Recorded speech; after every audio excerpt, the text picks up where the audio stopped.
جرێباز FM ڕۆژ باش خەلەکێکە نوژ پرۆگرامی وە ڕۆژ باش دەست پێ دکە بهتر ji yekdem ji mêrê bi awayekî zindî em ê bi hev re bin di mijareke nû de û di xelekeke nû de destpêka heftiyeke nû de.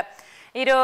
hevkarê min li kontrolê Newroz Murad derhêneriya vê xelekê dike û ez nizam kî alîkariya wî dike bi rastî bes zanim hevkarê me İsmaîl Qasim ew jî alîkariya wî nadike. حەز دەکەم ئاماژە بکەم کە ئیرۆ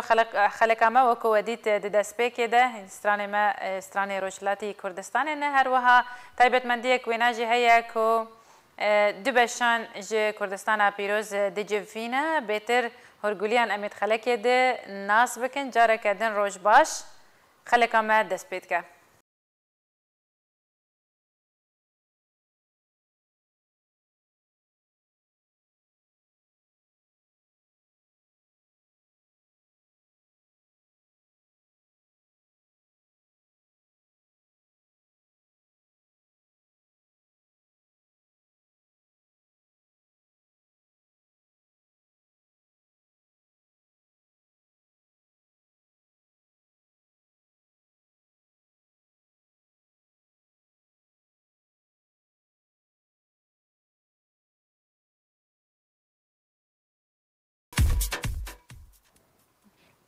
بله هون لی باشور و روجاوای کردستان لی سر پیلا 102.3 لی ما گهداری دکن رادیو ریباز FM هر وها هون دکاریم به کومنتا بشداریه لی گل ما بکن لی سر روپلا ما یا فیسبوک ریباز نیوز مجارا خلقا ما ایرو هفجینیه دناف برا چار پرچنگ کردستان ده براستی بویا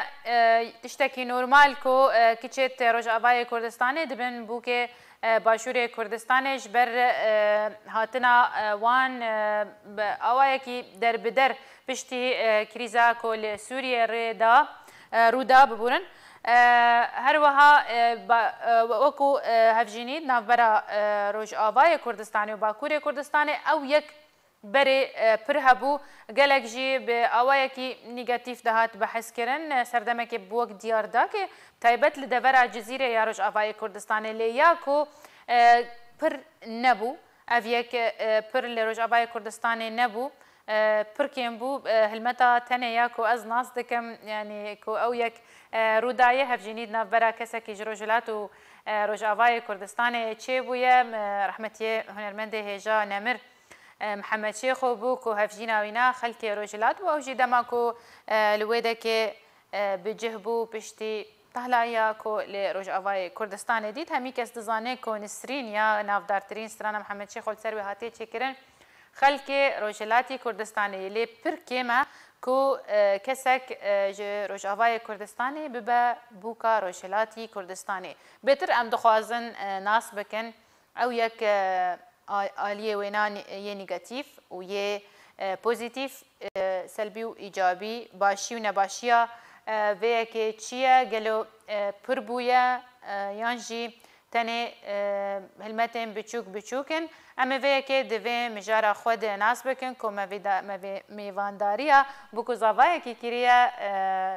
که زاوای روجلاتی کردستانیه و بکجی روج آوای کردستانیه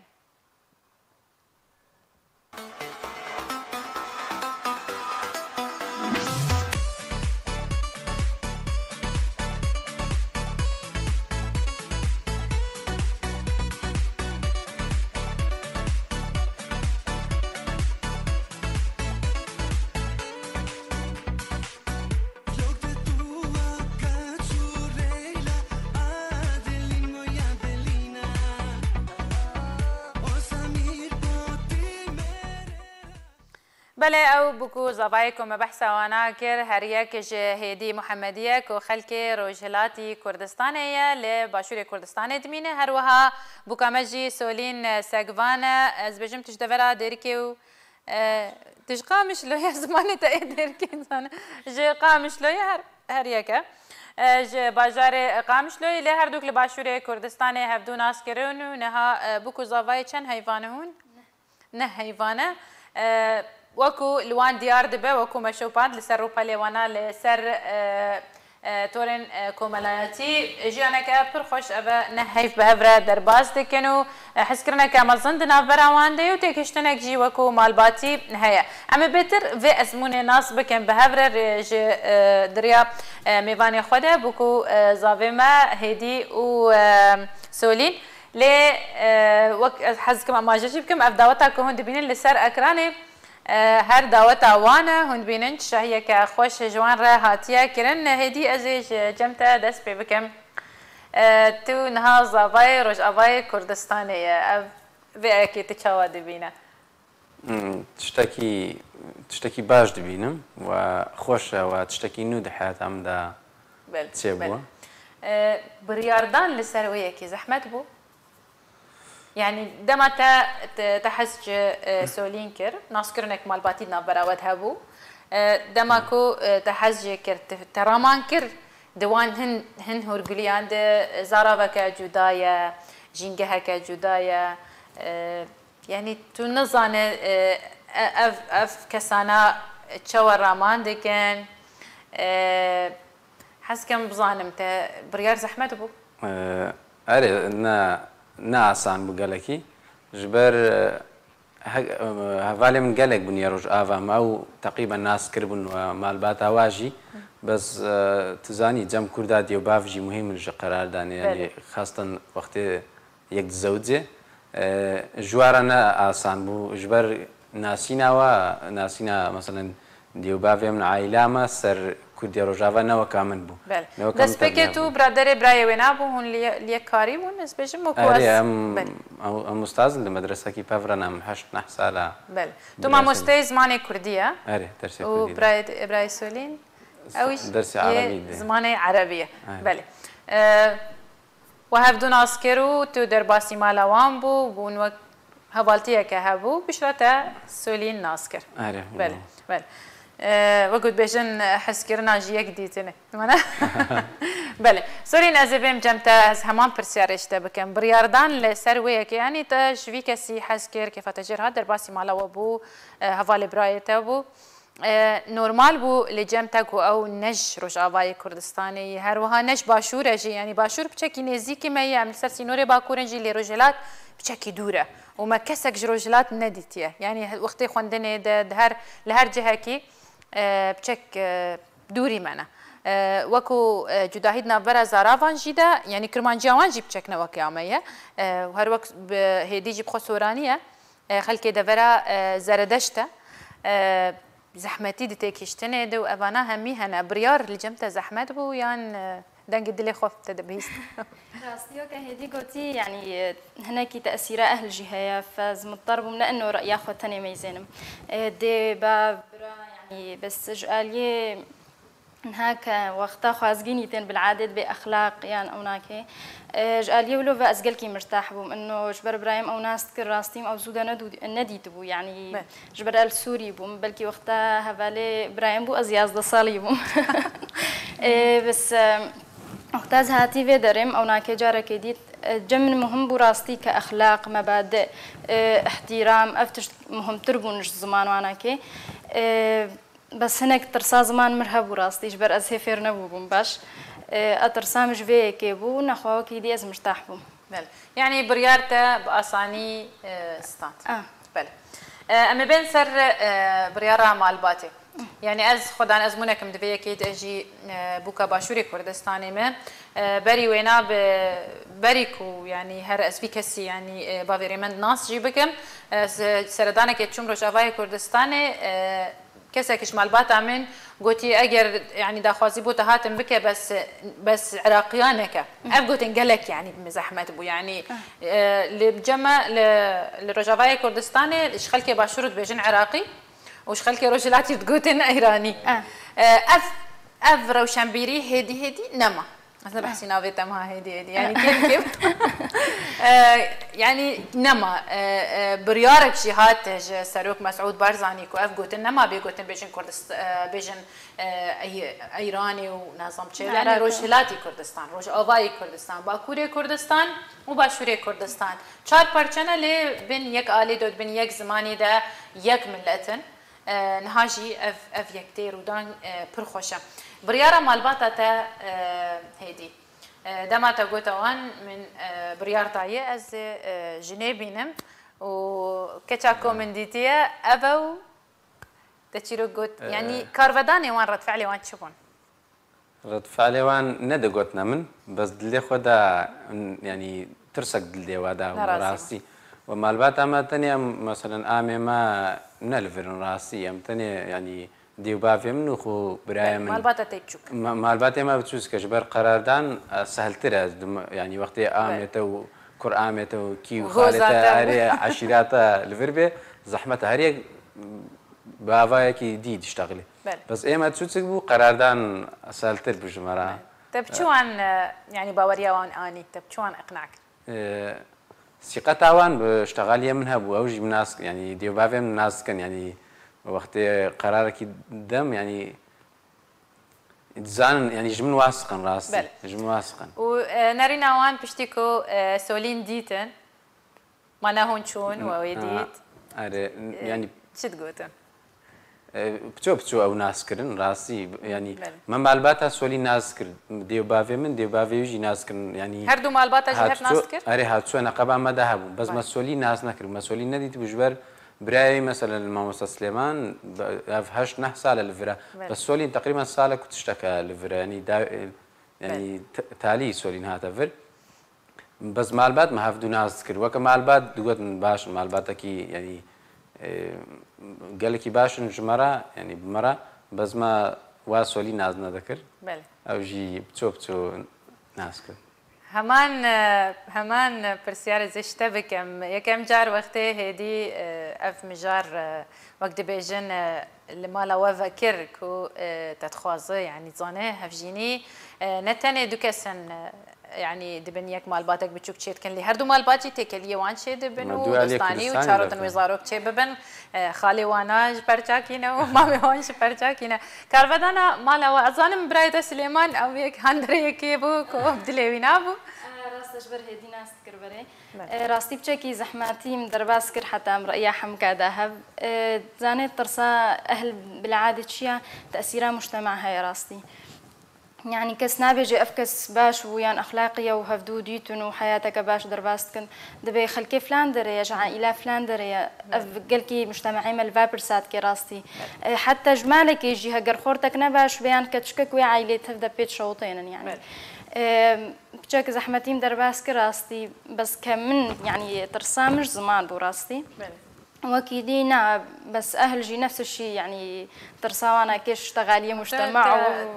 وكو هفكاري من الكنترول البيجن دبيجت أف إجري تشكان يعني تب حاجزنا إلى زمانها لا زمانها مش لو كي داخل وعشي راستا مشكلة من بيريش بر أونا وكو قلتي تبري إبراهيم أو ناس كرن فيري كرديا مبوا بس مشكلة بتشكي بأهلي ربو يعني كون أميد ناف هفدا بن فيفترض إنه بتشكي زان بمش بمش فهم أصلازم برتاكي دنجي ببينج شهية وانا بهفرج بو خلق بل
و ترتیبات ابو مالس بشم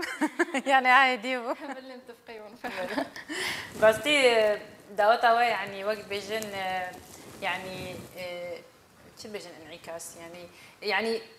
قالك ديار دباكو بجواني هاتي اكرن بحس كرن هاتي اكرن يعني وهمي هو اللي خوندنا بريكهم بكن يعني حس كرنا كامازون ديالنا تاني نابرا تويده اروهادنا برا مالباتا جيدك وكتشي وانا هم يعني يجل بركرن اجبك وكتاخمك ديار ببنم يعني كيف شاهي سر همي كسي ديار همي كسيش كيف اينا هاتش بوبيك وهي في دارم كو ببرا وشنبيريك نابرا خلكي مال هر شار پارچه کردستانی کو افسی نور نمینن بلکه زمان مزاراوی منیزی که هف ببن بلکه روشنبیریا منیزی که هف ببن يعني ام وقت بيجم دمالباتا خود يكيتي تشيكن حتى كو يكيتي مازنج تشي ببا افسی نور نمینن يعني نما كسك بيجا افش كيجان پارچه کردستانی دبیرا من روجاوای کردستانی اگر جباجار کیدم با باجار دور هنما روجاوای کردستانی جی دباش بود گو دو یک شکوبانه که کی زانه به چاوانی و چا باشه هوا هف ناس بکن نزیکی هف ببن اما بین پرسیارا اوه بری هفجینیه بو نها اوه نهیف هون و مال بادک بچوک هون به هفره دجین هدی تو چه تشتی هری باش تدیت تکلید نوبرا باشور ببوره روجهلاتو روج آوای کردستانه ده که هم بون یک مالبات یعنی خوش تشتین خوش چنه؟ تشتي خوش يك از درس كردي دم همسا كرديمة و درس سوراني خوندي أنا كرماجي نها وقت از كرماجي دشتغلمو يعني ليد حسنم أفتش أريمنت كيج بو درس يعني وكا بيجي فرهنجي من المدرسة دولمند كريا زانه كو سولين تفيري آشي تيجي كريا تبيتش زانه آشيتي وغربي بله از بو معاشتي بله أبيك ودمالبات جيدا مثلا أهلي ما هناك لكوية هنا مدسنا زموا أوجي هناك مثلا أخوها من لورا هناك اشتغالي كرمانجي وقولوا لسولين حسنة يعني وحفظك أري ووردقري وسولين جيولو أوجي يعني وكا بيجي ما زمان تابليها فكريا تشتكي وكا تبع حسابي كرم تشتكي مهمة زم بري ما كل مثلا رجع فاندي تبون منزاني بو تلو تشتغل عادتي و تلو مثلا مهفانداريه و تلو ما نافتش نقبا مدانا ما بونه تشتكي عادي مثلا او اهلي وادين زما امزان تلو بكن تلو مهفانداريه و بكن امس نزم او جيزان يعني هون فيريفان عاداتي هافيش بونا تشتكي ديما تو همان پرسیار يعني باشيه ويا كتا چديتن زانيو كتوغوتي يعني كمين تشت كرداني زكي هفكن ماله افتشي بو اجبر راستي يعني تشتكي غريبه مثلا يك جروج هلات وجروج افا والباشور وافتشت كعائلي خوشه مثلا وكا غوتي في زمان ببم يعني او حاجز امراكن جنبقه خو يعني انه اف فلان كسيان اف فيدريان او ايبرا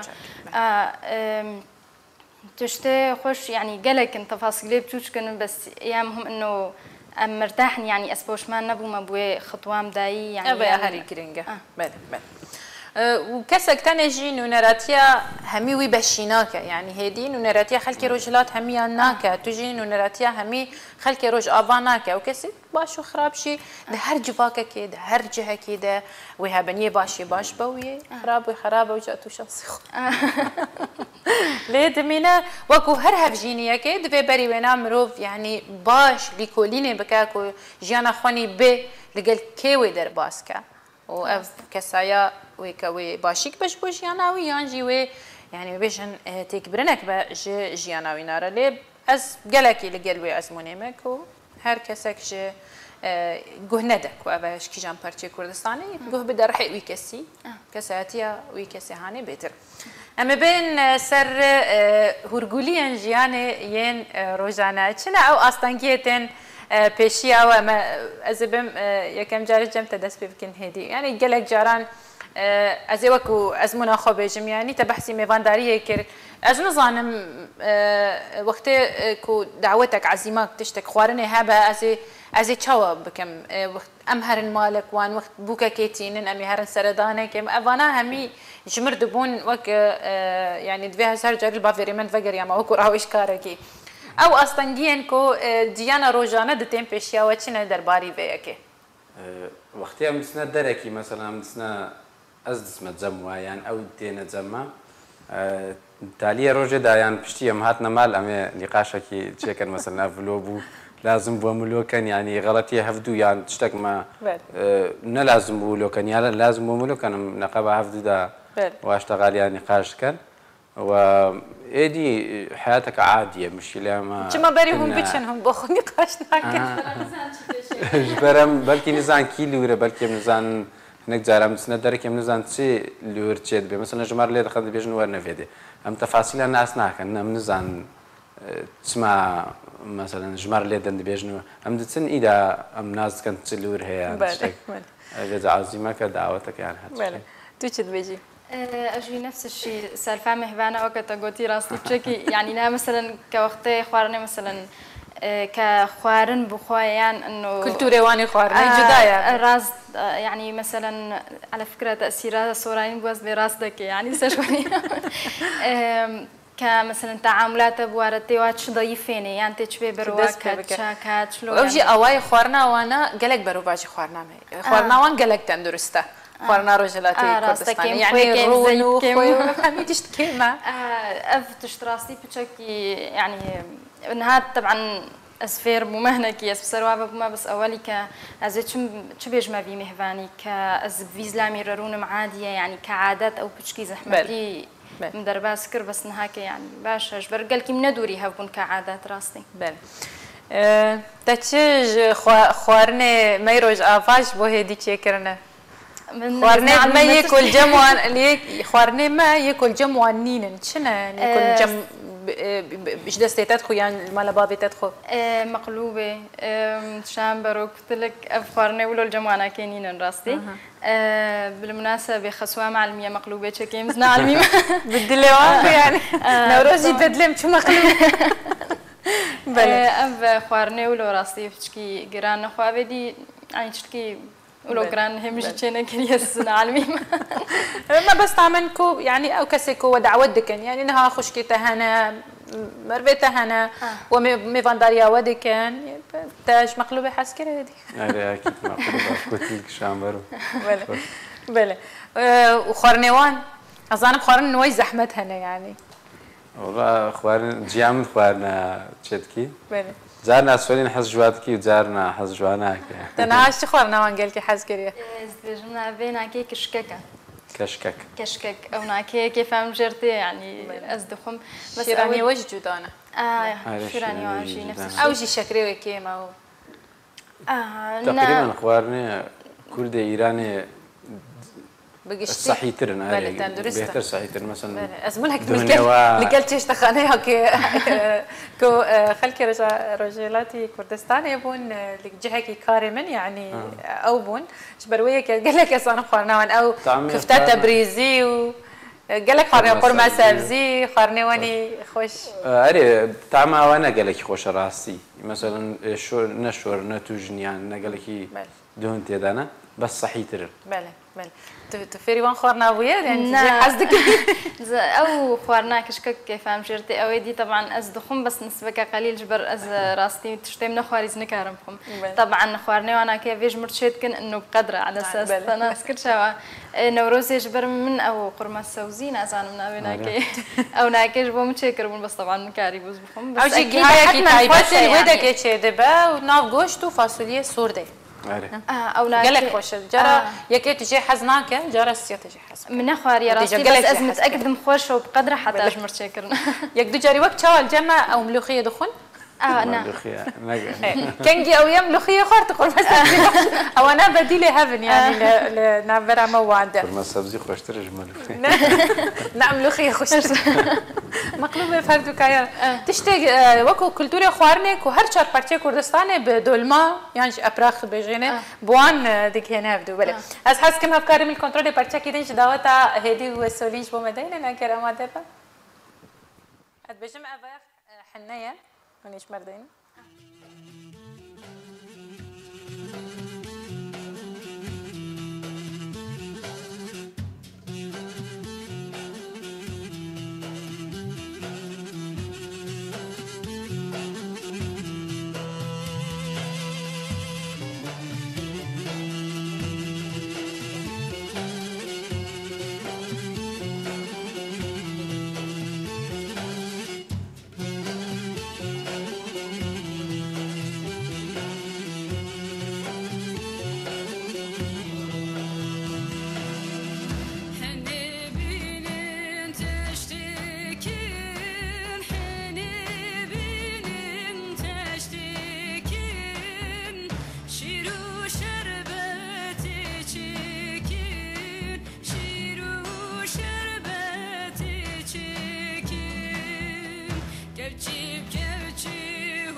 ملاف برچه ویدیو یا حنه بو و هر حند ناف دعوتی دو چکر و کلتوری و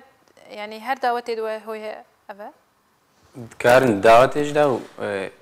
روزک بری دعوتیش جت کن مثلا اوه نو ایمه در باستی ناف روشنبیری اما یا دعوت اوی لروز اوای کردستانی اوه حنه و اوه سور یعنی بهتر لباکور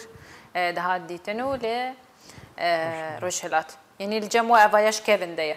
أريه هم دعوتها تقريبا. بيتر شيء يعني تخمة شو دخوة دماكوتو برخوة يعني دده جهة كي لقال سولين جهة كيكو آلية تبن.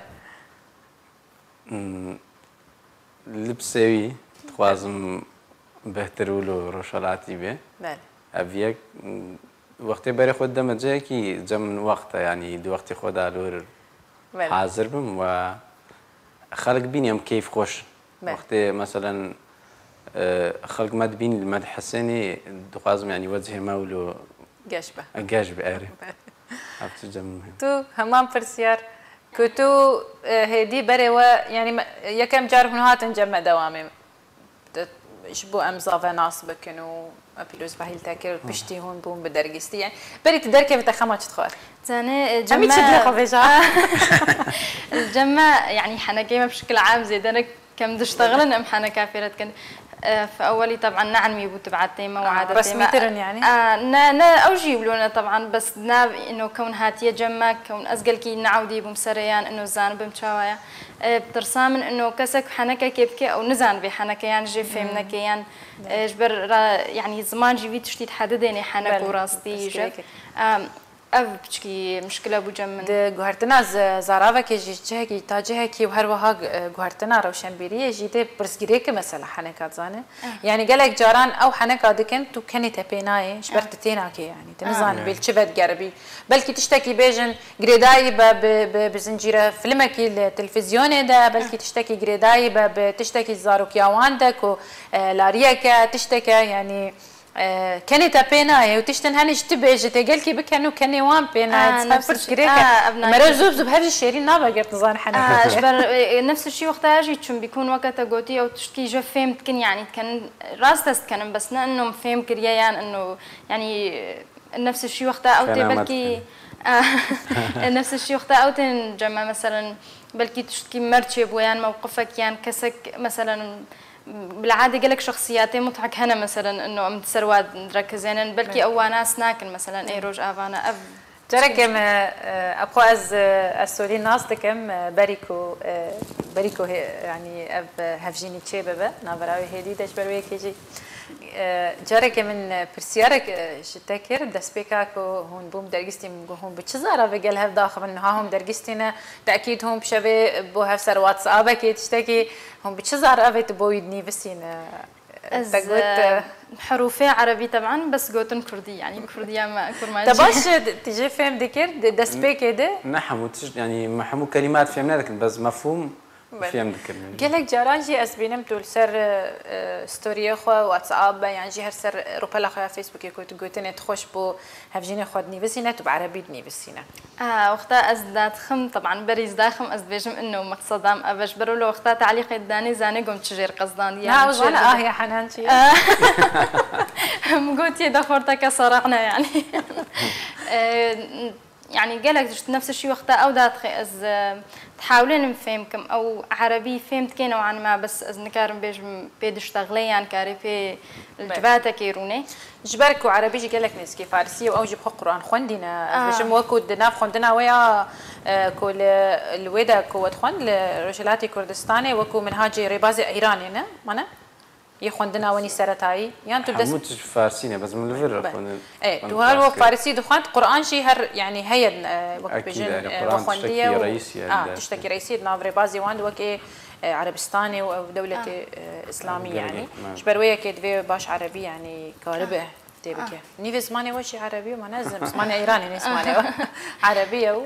وكم قلتي تفهمت كي بس يعني نمستعدنها مثلا كاربي الجفاته كيروني يعني عربي. مناقشه كي بعربي وزحمات تجي بيتك شعر جواني ويتو فلسفيتني بسين يعني كلامك تي باشا نظام تدني بسين تدزن ولا لكن مترجمه من هنا باشا بله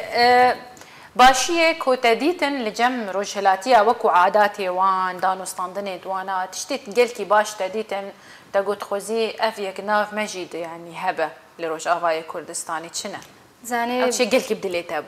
زاني بلكي نعم ما نمشي بس وكم اوديتي عنصريه جموانينا مثلا في سوريا يعني از طبعا افتش خويات كنا انه معناه از لي هذا ما يعني كقدري وانا كي كاشتغالي وكاهتمام وانا كي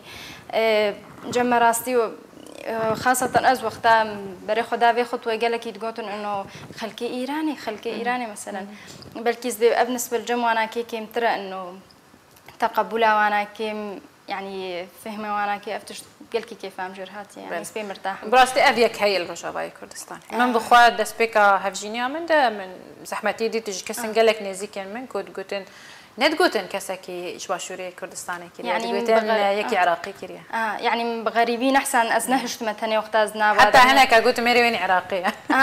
ولود بيجن طبعا بلكي دوجهت هذا نابيجن خلكي ما راستي بس أزمة أقدم يعني كان بيجن قالك نامية كيبوتا دقهين بأوايا على أساس سبحانك ونزانم شو بس أم بذيك كنكو أم خلكي خواكيم دكين عن زش أم هيفيا كيدش بلاد دكينكو أفيك نامينا وبراستيجي كم نامينا يعني نها خلق شانازية دكينكو كساكي جروشلات بيان شباشور بيان جيش باكوري كردستاني ب كو هفجينيد نابراوانو باشين جبرت مثلا يكي صدفة بيني بلكي نزان بمثلا هدي روشلاتيا انه يك برس احوالي هفتك ها قيبه مثلا سلامتنا سوريا يعني انه نسوريا يعني نكر من جماعه ولو يعني او بخوجي بتجنقن وكو اوايه تاع نستندني شيء جماعه زاني راستي شو مفهومك هي بلكي نخوش جي ازدبيجم بس بشكل عام جماعه انه دبي قوتن انه خوش كاتشا خو خلاص كرنا دانا فلان دولت اف تشت قال لك يشيد براستي الجماعه يعني كارم بيك سرتا بيجن راستا بس بشكل عام بيجن بلكي ناس بلكي نت بس اف قال لك تشت اف قوتن قال لك هاتيه قوتنش قال لك ارا مثلا انه كس يعني نبقى خو نفسه خد اخوياي كسينا خستي حتى دانا اخوياي بلكي نهامنو هيدي طبعا هفدونا دي تبو بس وقتها تشقل كارد بيجد بها وقتها هفالي براي فاكيد حج هفتكرن فتفكرن انه بلكي ما حج هفتكر مجبور بون اهل ما بدنا هفتا فهم كر اب مشكله جي قالكي هي يعني بدنا مدى في دارم ده روجين بيدا ابيك بي درباس كرن نمينا براستي براستيك يعني اس نظام مازي بيترش برساج وبكم يعني قالك برسانه بيترجي ام توازن جارجار بشه يعني اگر پرچه ما بین پرچه ویدیویش بو جداوت آنها هم یک آدمی چی ببین و سن کامنت آجی بخوینم پشتی و اینا هم هبر پرچه ویدیویی که بینش داوتی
بله وكم مديت يعني جداهيك دي موسيقى هي دسبكا كهون دمشيان موسيقى فول روشلاتي بو وامكارم بيجن بشي صوراني بوجي يعني وبشترى يعني موسيقى روج افاجي هبو وسراني عربي جي يعني خل كمان روجلاتي كردستاني قالك باندورا موسيقى فارسي شي سروانا هي بس موسيقى خوشه جي موسيقى روجلاتي كردستاني قالك جدايش موسيقى روج افاجي كردستاني اما قالك بسيط اوان قالك كويره اوان يعني او الافيتين تد بكارانين اما كسي ماني قالك تيجشتي وروشنبير وقشتن واستكي باللنج تيجشتنا موسيقى هاتن الموسيقى روجلاتيا غداري دكرن وستاني وانا او اواي دنجي تنظن افك دقركاوي ولا تشاود بيجن يعني وكل لرزكت كبا يعني وان تيلي دنجي واناد يعني جمع قلكي كيم هي يعني اواي موسيقى ماجي خوش ويا وانجي خوش لي فرقك هي جدا هي بر مازن هي نابران هردوك هذا واو يك همي جوان دعوت اخواتش بو همي الين بيجن وكو خكسي بشتار راضي بن نها دم تو يعني بهتر نزيكي وين موسيقى نبويا او بهتر نزيكي موسيقى وين نبويا اما ام بهتر لتانيش تراني كردي ام لي عربي جهداري دكنو اول تانيش تيه كردي لي فارسي برس جبوا هردوكاي از جم تدس بكم سولين زانيت شتا مشترك نبقى مدى يعني كستران كرمانجيا مراستي جبر اوجي فهمتكي واجي بس عربي او قالكي مثلا حمد شتي فهمناكي او حتى فهمك جي بالكي جوتن يعني ك باش فهمناكي وام وكا ايروج افام قالكي العربي دحسينا او جي نفس الشيء هقرديني فارسي وكا عربا قوتي مثل الاطرش بالزف يزرون يعني از نزانم تشدبيجي راستي زماني مشترك او كرمانجيا ما سوراني جي باش برنها اسفهمتكم افجي يعني باشا بس فارسي وعربي وكو موزيكا روجلات يعني نحاولوا نزيكي دلي تابويه هيك تشيبويه خوش بشكل عام يعني بلكي نجم تنيره يعني خوش موسيقى بس كفهم كرنا قوتنا يعني تشد بيجي وتشد قصديني حتى بلكي جمر ترجمه نجي بلكي اسبي نحسن وك او بيد حسين مثلا هدي تو ايش تشكي يعني ايش هوزانفان سترانفان مي روج افا حسكري يعني ها كسك يعني نزكي تابويات بشتي كوتا سولي ناسكري او المال اللي جهداري ديك يعني جي دياري تادك قالك جاران انها تشكسك هي نافك والله مش برادر جهدارت كان نظام برادر ايه كردي ايه باكوره يعني بله روج افا شبان پرور روجاوا يعني اوجي باكوره بس هرم هزدكن يمن تزانش برز ماني كرمانجي ومحمد شيخ وإيراني وبري فتراكي ام شنو محمد شيخ وكتاغود زافاي رجلات يعني جبو زافاي وقت لقوا دارت كاتش دنگي حسك راستی محمد شیخو هر چهار پارچه کردستانی يعني ركفتينك ستراني وی کفن نابنی محمد شیخو ستراني وی نکفن دبن نجی یک جوان تیر دبا از خازم ناسكم خلتش مرد بيجي هنا عدشو رجباش ماريا مرهو دبيجي قاوكا پر باشا جبو تفليبوني اندماجي قالك سباس كومنتاتات جه خودايا ماريا شوان محود بيجي وسترانك افغاني داني ان استراني مهمي ايرو جروشلاتي كردستاني بون احمد حاجي خليل دي بيجي هين خلق كراكتنا وستران وداود دانيه هي دانيه الله يثبت علينا العهد وتي ان شاء الله يثبت بله جومر دبیجه بیانی باش سرکفتنی دخوازه گلکس باس جبوتا اویندار عیده روش باش اویندار عیده دوی ماشکر درد که بزاوای روش آویا لاو جه پاریس مرایو خلک عموده سرچاوا علي نجم الدين دبيجي همي زاروك آدم وحواء وفرق جداهي نينا مجارة منا براستي مجارة منا آدم وحواء جمر دبيجي هفجيني نافبرا ملت كرد لهر چهار پارچه کردستان این داگیرکری جالیه دجمنا تشتکی پر پیوسته او دبینی کو تشتکی پر پیوسته اف یک به انجام دان و دوی يعني به هاندان نشبو فيها كيتشي ببا انكو تشجيع باواي كيري خستي وخوندي سرق هاندني جي جبركو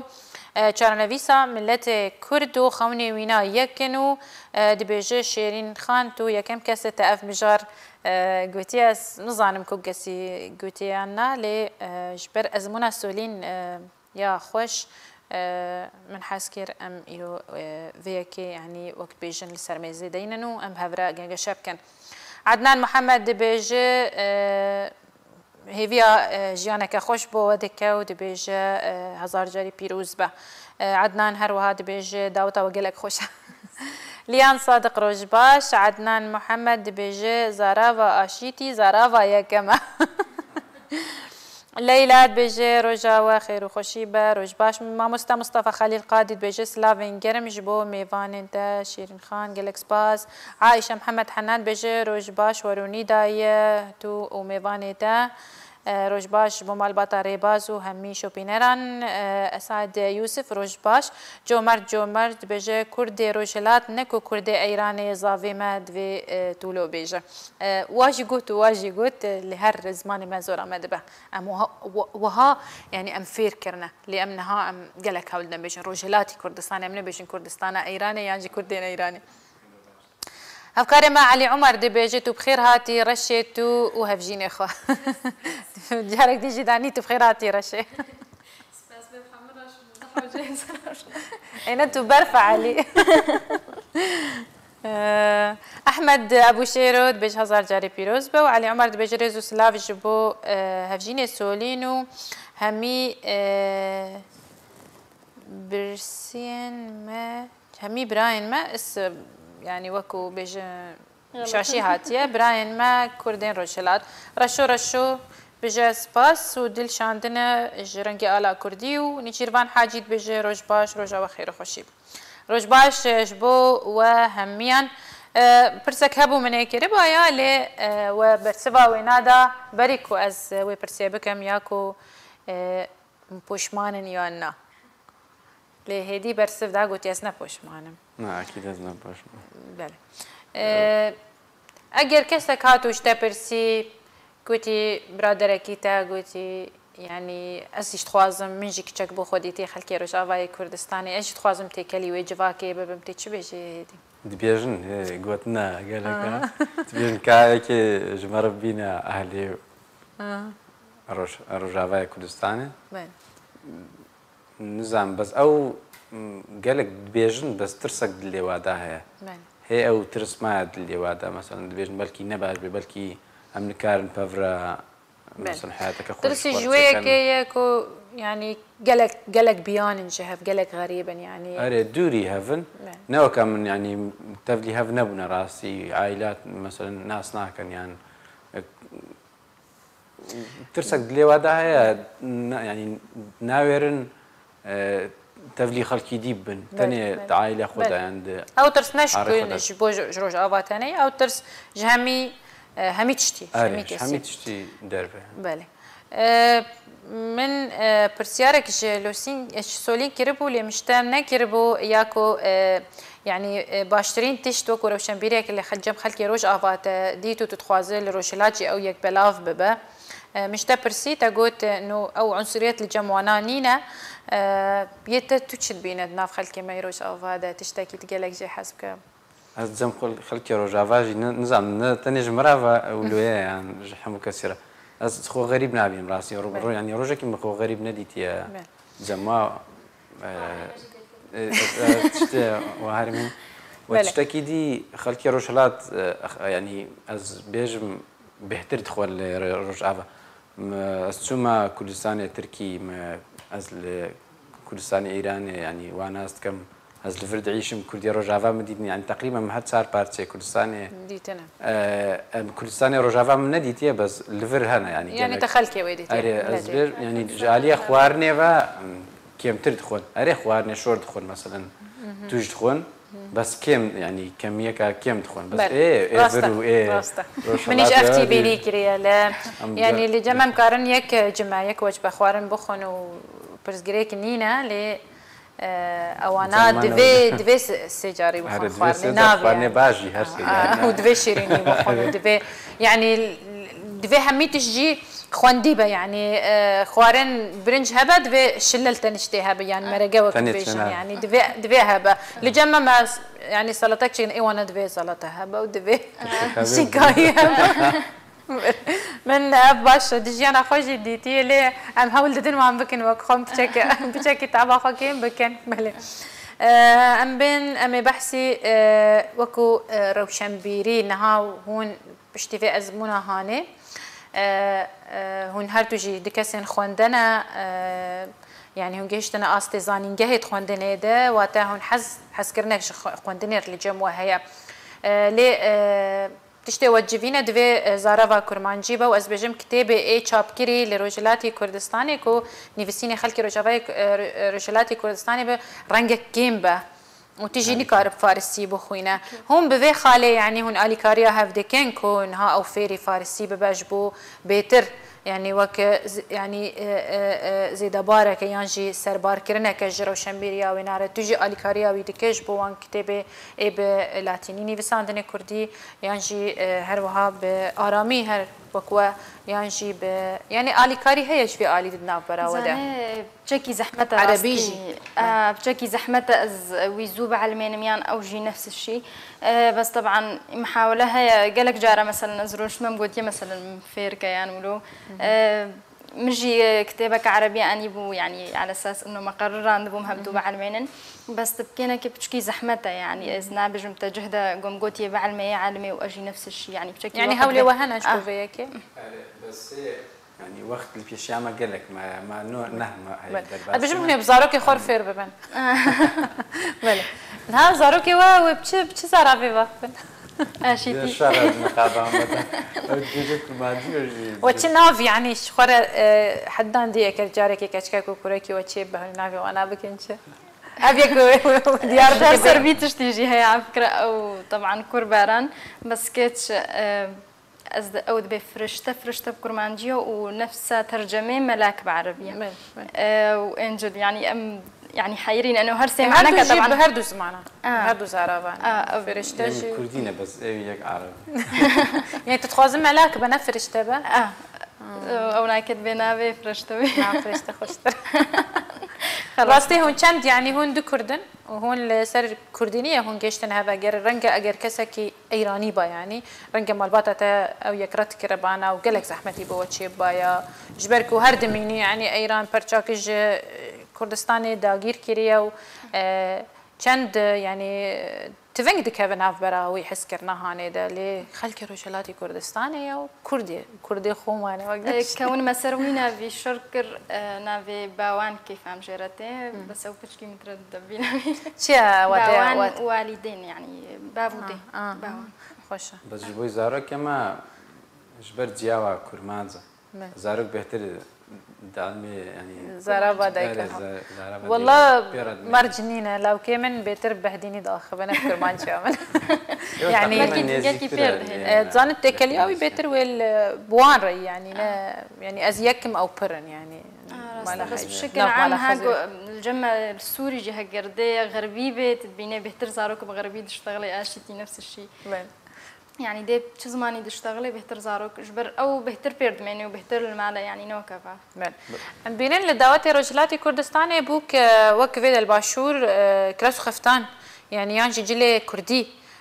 بردكن يعني يسبي وكليل بالسردة وبتشكي أجر خفتان بتشكي دريج دكن يانجي بيجي يعني كاش خطر يعني إبوكاي يعني يا تنوابو ما تشتكي كراسكي إنجليزي تلبر كده از بلكي كمين كسبوا مدعايلا ودم أو فستان خكر بر أو حما وكفيل بسيل من وسبيل خدكن أو شالي صور سبي أو أول كاتينات كبنا صالي ديان تشنا مع بابي خوشوار دينن أو الجمعة هي حتى دوفريان بابيان برا از دبقي دراكي سروتشي واناكي بس كفستان راست از بلكي يا كمين كسبوا مدعايلا ده هيك سيبا يمرج الخونة كريتني ما أو فستان خكر أو كردي الخدكن يعني تزورا عم برد بيك ما وانجا وتخورنا دشي حتى انا توام فيري مقلوبه كريو قرما سبزين اخو بله ام برشاكي دنجش دعوت بينن هواكاري من الكنترولي دسمت كذا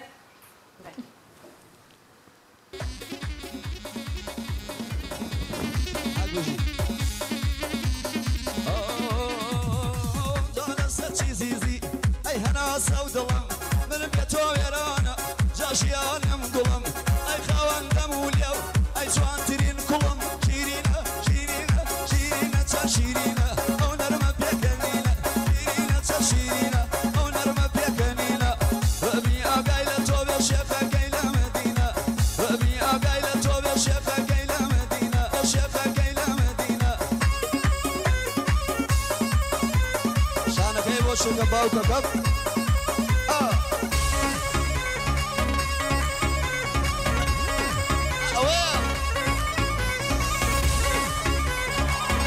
Welcome.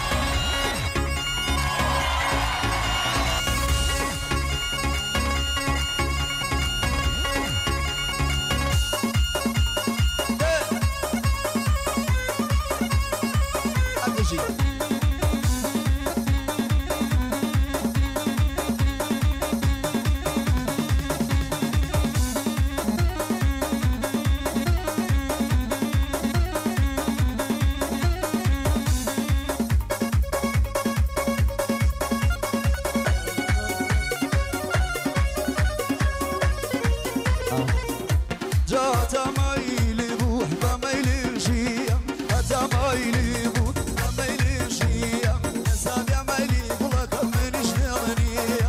يا سابع مايلي من جنيني سما اي غم واي غم من ابروش من غم اي غم واي غم من ابروش من غم صار علينا بخفضنا خم سرها وبرخان مكان بخفضنا خم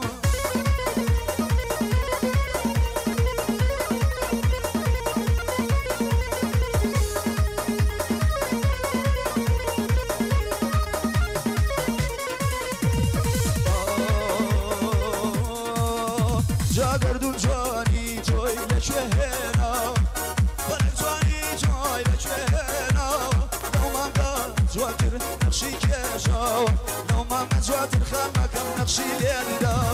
اي غمي وي غم من ابروش مي غم اي غمي وي غم من ابروش مي غم صار علينا ما خبرنا خم جاو من يا مبرخ المكان ما خبرنا خم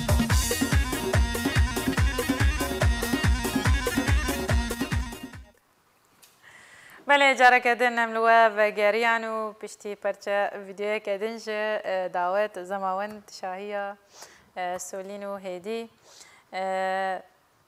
زاوه خوش رقصه کشت هر دیلانه دبو متنه دیلانه وانده تباش داری کرد چه دیلانه دن دیه وان یک حسانه بس ابناك بيد رقصين هاكي وكا چه بری داوت چه متوی فیرنک ام بينا فكري او ناكي بتشكي زحمته من كرقص بشكل عام جي وانا كي باش اما بشكي زحمة نوروزي مهول داز وافيركم يا كرمانجي ودقابي وشيخاني بس شيخاني نا دقابي جي باش بس كرمانجي بشكي زحمته او شخصيا قال كي حش كرمانجي تفيري تصير ديلاني منوية بله از دقابي زانم شيخاني اجي دقابي زانم بس رقص كرمانجي تخوازم بعدم بس زحمته هي وقت تشداوتك اما ام قال لك يعني وك انفعال دبن بديلانا كرمانجي يعني ام قال لك جي حزدك زيده يعني وكون شاوش فيها حزدك قرنوا ام جي كرمانجي قال لك حزدك يعني وخلك ما يعني دفري اشيتاجي او جي قال لك دقافي دقافي حزدك او هست بترشي دبك وتتخواص تبلي ديلانا كرمانجي بابا اكيد و هاجر هر ما دعوتك يستفلي وادم بس رقص كرمانجي بهتر جوا دي تخازم بس هنا خوشكنا عالمي ما يجمره تزاني انت رقص كرمانجي ما فرق ام فيري ديلاني هببن ام فيري زاراوي هببن ام فيري روشنبيريا هببن چتشتي مي باش هيا ين هفبش ام وان بهتر وقت بيجن تغذيه بكن مازن بكن هان بدن سرفي ازمونا خوش یا وقت بيجن اندماجك یا تبليبونا كدنا برا هر چار پرچی کردستانی دو گابه که پر پیروزه نظام پرسی من نمان اگر گوتنک و هبه هونچ بيجن خلقی درباری في ازمونا خو كنت كتشك رجاوي كردستاني انها تبوكا روشلاتي كردستاني وهون لباشوري كردستاني دجي راسي تشتاق جمنين ازبيجم بس ان شاء الله عم بقهنا وي مرحله جو خلكيما ويفكرش سريخ ودرخن انه فلان دولتين جوي باجاريان يعني ان شاء الله يعني عم بقهن وي مرحله ازبيجم بلكي الكسايتي ازبي بلكي هدي صبر افتش تجنا وادرابيجي يعني كاف تجربه مياتيا هذالي ما قالك هنا ان شاء الله رابي افهي بيامنا بل تشتبيجي هدي افتشتي از بيجم بلكي جم راز بيجم هناك نولو بيان حزوي تشتينا كان بس نها مثلا ام تكار المستقبل ام هناك حياه اخو الروشلات بن هناك ليفر بن هناك ام هرنا روجافا يعني زارو كامل باكوري يعني زارو كام باكوري درك كردي باكور درك بس بلكي هناك بيجنا افتح حياته هناك لور هناك بس از ولد خوازم يعني عادي زمنها قر مثلا فت سالكي لروشلات مسالكي ليفر مين مسالكي سالاوري هرما روجافا راستي يعني تبرسك اني بيرا من هر جاري او برس دهاتو دتشو انها ام خلكي روجافاي كردستاني بري مال فقريه يعني تشي روجا او خلكي تايبت مالبات هاتن ومالي خل ورهشتنا جبر خوندنا زارو كي خو يعني جبر روشا جياني دبیجن باور نکن کنگی او روش بیک و آشتیل وان نفچه هبو ام وگر نجی خوا کرهاتو مالا بافتن حال ویده کنه خشکیت الویده کنه اگر چون تی بمینه وانا زحمته طبعا خلص زحمته طبعا از نکارم بوار بگرم بس از بيجم بلكي وقتا خوش بكاربن هرن اكيد تشونو هاتن شي خوش بي يعني از كاربم هرم وقال لك انا تشونش دربش منش قلت باتا يعني تسكارم خو بحسبنا مثلا ابي دولتها مثلا بلكي 3-4 سال جي اهلي خونا بينن نهاج مرا خوش راستي جبر او جيناش روجلات او جيناش مروجها وان شاء الله نيزيك به هركس بقرج خو بس از واقعين حاليا جي مستقر او در از بجم دستي مالا بابي تجيش تناب او جيناش ناهل تجي نافقر روجلات نه از جینی کارم نه وگر مرشلات بس از تشتكي باش دبيني يعني نها ياكل افا وريفر اهلي الفر هن اهلي لرشلات هن يعني نخرة بتشتكي باش بله گاوکا پر پیروزه وکو ریکفتن هاتیه وکو صدفه که هاتیه لی بخوشی هات وکو ام بین ازمونه که گله که سرکفتیه و نه هیون اگر چه پرزگریکه که باج آلیه هر تشتکی گریدایی بکو و نبشه نش خلکی میه و دیار ببایا ده هیوی دسپیکی ده دماکو و هفدو هی ناس تکر يعني نه هیو هر او يعني بيشن دما ياكو زاروك اكتدا تشيد بوتي سروي دنياي واتا دما كبر باشا جبو يك بزانك او ازمون سركفتيه يانا ونقولكو ام دبينن نمونيك دو نمونه بيش تابعون يك ازو يك يعني هفجينيد نافرا باشور روج آبا يعني جيد نافرا روجلاتو روج آباده یا باشور پر بویه يعني برجي هبو شبر نزيك بونك هبو بتايبات خلك زاخو خلك ديركي افيك هبو خلك باكور جي نزيكي روج آبای کردستانی و ازمونك دودريش هيت ويكي و سردمك ببو ديار ده و هن باشيه وينا بهتر بون براستي امي روجك تايبات بحثي ويكي جي بكن جبركو روشنبيريا روج آبا وروج وباكور جلك دوري هافون يعني وكو جلك سرنكفت لي أزمونين سركفتي جهنا واتا هفجيني هر هفجينية نبرا هر دو دلادية كو ريك دكافن كو بهفرا جيانا خواه بردوام بكن و تنه مروف دوه دمي دبيل كسايتيا زاوی خو بنرن الکل لی وگر اوینا وگر تایبت اگر کرد به تجاری نپرسن و کرد چی بشیه جبر کو ام گوتنا دیجمن لسر خو نسپینن کو ام شهف جدا کرنا بسینورن دست چکری لی هر ام یک دلن از باور دکم کو هر تشتکی نخوش رو بدر روجلاتی کردستانی خلکی روج آوا دی پی بیش نهاج خلکی روجلاتی کردستانی به هر تشتکی لروج آوا ببك و يعني چندین جار ام گریانش بو خلکی می باشور هونجی گریانه چندین جار ام گریانش بو خلکی منی روجهلات و چندین جار يعني بیرامنته بری 3 ساله 2015 ده بودم فریناز او پرزگریک کچک بو کو تعداری لهات کرنو يعني چند خلکی می روج آبا پیشان چند خلکی می باشور پیشان هر او کسن تشتكي نشرمه جهه شانازیه اگر دو کسا هفدو خوستن يعني تجاري نبيجن شما أفاج بشكي ديا ج كردستاني أفا كردستانية أف كسا كردستانية تنيكو كردستانية بلا شانازية كبا باشتركو كيشين ما كساكي مبيجن ج نتوقدن يعني ج نتوقكو داغير كريا كردستاني كريا وخالي زاروكي تا جارك تشتك شيب وشرك شيب با برزجريك باش بوته يعني اگر شرك نابرا عرب و كردا فرس و كردا تشيب دي برسكريك بعد ناف مال باتيش تشيب لدما كو كرد و كرد بنت برسكريك الناس يلا كيف خوش بوم خليك بر بدلم بو قال كيف خوش بوم ميفان داريا و هيدي و سولين اثر نافينا تولوسين تا شبكون بتشكي تشبنا اثر نابرا ودا مات مايد مينم قال كيف خوش بوم بهاتنا و خلكي وناس قال لك كيف خوش بحس كرنا و بهفجينيا و هيفي دارم كو جيانك خوش هم بهفرة درباس كنو هيدي تجي كساكي نها وقت بيجي ام تدبينن كو يك جماعة ام نابينن كو تو كساكي غريبة بيعني اشروجلاتي كردستاني انها تضافي مايا و وقت بيجن خويننا برامده هيا يعني چارودن ويزاروك هبه خالي ويجرج آفا آمینه جرای شلات گله کیف خوش بون گله سپاسش بو هاتنا سپاس عتاواجی خوش سپاس ساغ خلك ما دبردا بداوي دبا لسر هيفيا دلاونا روشن بيريا نهشتنا هر سينور اكيد نافبرا كردان ده همو آليين جواكي سياسي روشن بيري كو تجار امن بيجن اوه كرد فلان دوري اف كرد كردستانية هيفي دارم كو خلك بدلي وبس بجارك دن روش باش